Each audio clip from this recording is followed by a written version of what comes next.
The final thing I want to talk about here is shale, because of course you mentioned it as a major game changer. Thomas, you weren't so sure.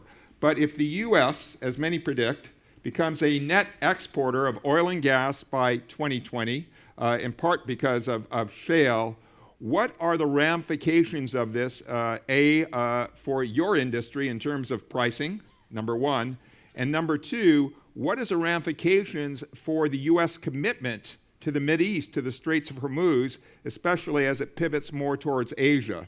Do you have any worries along those lines? No, I don't, because the kind of relationship we have with the U.S. or the West in general is a different sort. It's not only based on oil, it's also based on other potential risks that from time to time we kind of don't bring it to the table. The fact remains, most of the oil in the Middle East is transported to the East anyway, so it is not to the West. And therefore, whatever may transpire in the U.S. is a positive indicator of adding to the potential of the oil market in the future. Especially when you look at the African eastern side, it's important to understand that this is the same concept of growth potential there. Kristen, so you brought it up as your number one sort of game changer for what's next. What do you think the ramifications of shale are? As I mentioned, the shale liquids, which is both the gas and the oil, has many consequences. You have on the price on oil and gas. You will see more same price Europe and the US. You will have a consequence on the crude oil tankers going to the US.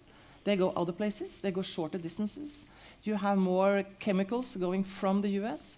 You will have more petrochemicals industry in the US. You have a Jones Act fleet, which will have a booming time again. I think you also might have a consequence or a question, what is the consequence on the offshore industry? Do you then need to drill less other places when you have easier access, or do you have easier access in the US? So I think there's so many important questions we need all to dig more into. This will take time.